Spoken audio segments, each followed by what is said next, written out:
Estamos de volta com a Asus Store Flash Store 12 Pro, que é um NAS com uma ligação 10 GB, para além dessas ligações que vejo aí e mais esta que está aqui. Se não viste o vídeo da instalação dos SSDs, eu vou deixar o link alguns por aqui. Instalamos 12 NVMe da Sabrent, 2 TB cada. Fizemos o upgrade à RAM de 4 GB para 16 GB. Inicializamos a NAS para percebermos o quão fácil é pôr isto a trabalhar, as especificações e ligações. Hoje tens aqui os timestamps, se quiseres passar para a frente, mas basicamente vamos olhar para velocidades, temperaturas, performance e utilização do CPU, consumo energético, aplicações e a saída HDMI. Vamos olhar também para outra coisa, que é quando precisares de integer toners, se por acaso ainda não sabes, forprint.pt, onde vais encontrar consumíveis a preços espetaculares, com uma qualidade muito boa.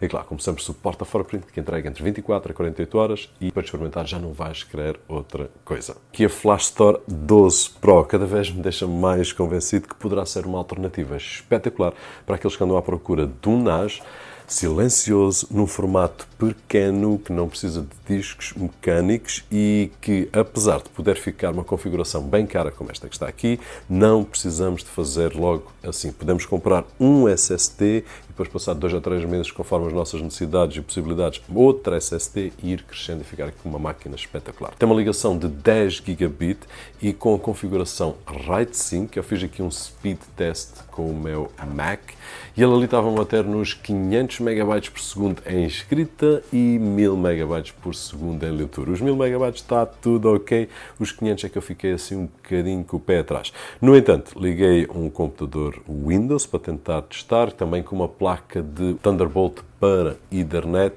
e a velocidade que a gente conseguiu a nível de escrita já foi superior. Andou ali a bater nos 700, 800 megabytes por segundo, e isto significa que, apesar de não estar a bater na escrita no máximo, que é os 1000 megabytes, anda lá muito perto e poderá ser aqui algum bottleneck e não o NAS em si. No entanto, aquilo que me deixou muito satisfeito é que, se quiser editar vídeos 4K, por exemplo, através da rede nesta máquina, nós conseguimos sem stress nenhum, e a nível de utilização do CPU, tu consegues ver que ele estava a utilizar entre 20% a 50% e 10% dos 16 GB de RAM. E estes dados vão ser importantes se tu quiseres depois calcular se é suficiente para ti ou não, baseado depois nos tipos de serviços que tens a correr no background, e daqui a pouco vais perceber um bocadinho melhor, porque eu fiz mais alguns testes. Agora, olhando para as temperaturas, a Idle consegue fazer cerca de 35 a 40 graus em todos os SSDs. No entanto, hás de reparar que os primeiros SSDs, que são aqueles que estão mais perto aqui da ventoinha, são aqueles que ficam um bocadinho mais frescos, e depois do 7º ao 12º estão sempre um bocadinho mais quentes. Isto porquê? Porque o airflow é de baixo para cima e o ar é empurrado para aqui. E os últimos 6 estão aqui nesta zona. Portanto, vai ser aquela que é um bocadinho mais difícil de arrefecer. No entanto, nenhuma temperatura que eu vi me assustou.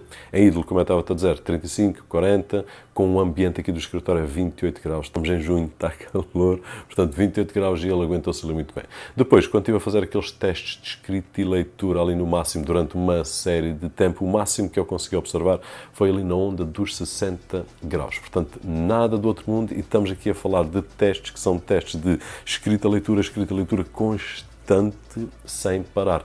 Muito diferente de um teste, por exemplo, de estar a editar um vídeo, que ele vai buscar dados aqui, vai buscar dados ali, vai buscar não sei o quê. Este não, este é mesmo um benchmark sintético, que eu não estou a ver um cenário real em que a gente vai fazer. Portanto, 60 graus é uma temperatura muito aceitável, tendo em conta que as ventoinhas estão no alto. E isto leva-me aqui a um outro tópico, que é silenciosa? Sim, eu, para conseguir ouvir as ventoinhas, mesmo colocando no máximo, tenho que colocar assim que ao ouvido, porque não se ouve. Aliás, ventoinhas não, ela só tem uma ventoinha.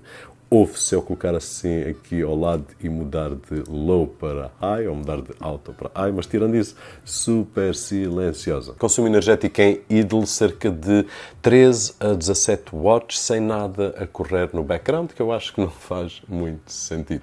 Depois de teres ali algumas aplicações a correr, tipo Plex, Jellyfin, Pi-hole, AdGuard, o Docker com Port Trainer e 7 serviços a funcionar, se não estou em erro agora, 7, 8 serviços, ele está a gastar cerca de 30 a 32 watts. E aqui já é um teste que, para mim, é mais realista.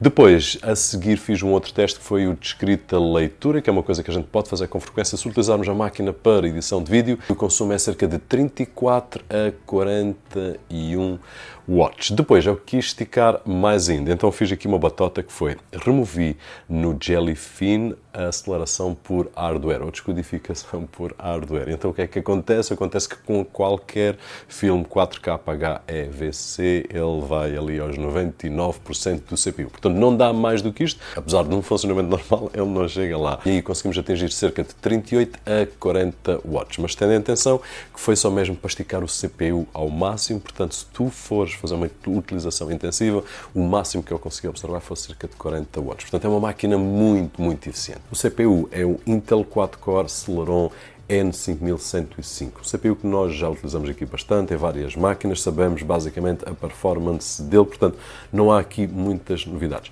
Se tu por acaso ainda não viste nenhum comparativo com nenhuma máquina, basicamente este CPU, a grande vantagem que tem é poder fazer transcode 4K, H264 e H265, logo se tu fores utilizar Jellyfin, Plex ou Embi, tu vais notar que a utilização do CPU é muito baixa, porque ele vai conseguir descodificar, e essa é uma das grandes vantagens que está aqui.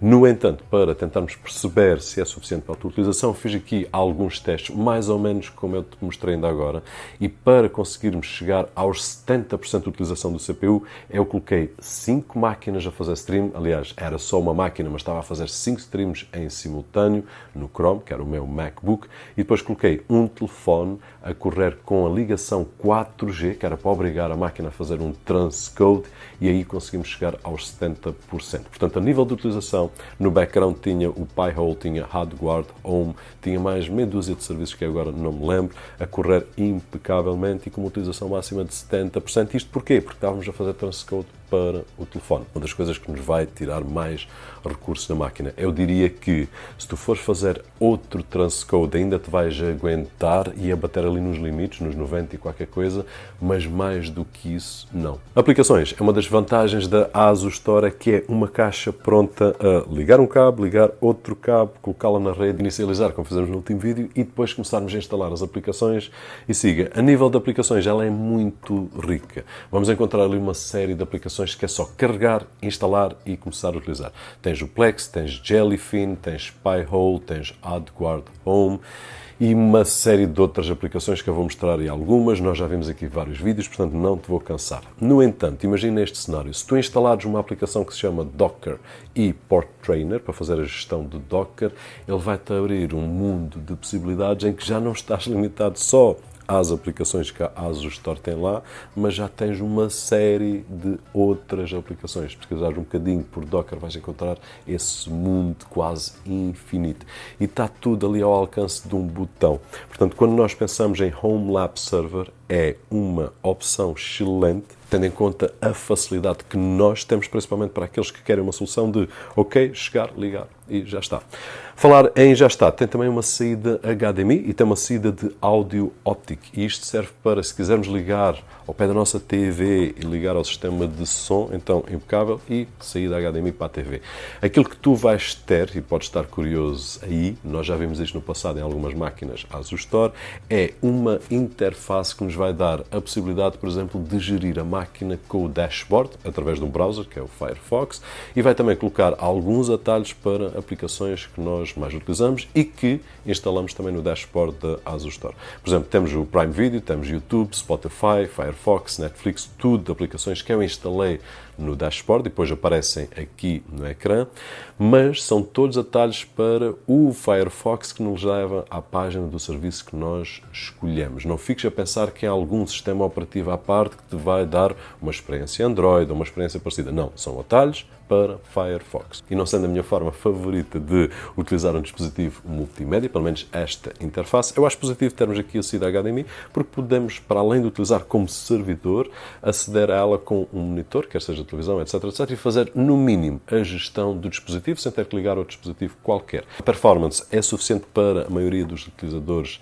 de casa, em que quer um servidor, se calhar para colocar o Plex ou o Embi ou o Jellyfin com filmes e séries, mas para além disso quer correr outros serviços, tipo Pi-hole e Hardguard Home, para ter a rede um bocadinho mais segura, menos anúncios, menos intrusões, mais privacidade. O preço é muito atrativo, em especial na versão de 6 baías para SSDs. Curiosamente, a de 6 normalmente está em stock, a de 12 normalmente não está em stock. Eu acredito que seja pela possibilidade de crescimento na de 12 que não temos na de 6. Mas pronto, aí cada um terá que fazer as contas e aquilo que é necessário para si e aquilo que é previsível a nível de crescimento nos próximos meses, que é uma máquina que é para durar, não é para comprar hoje e vender daqui a 3 ou 4 meses.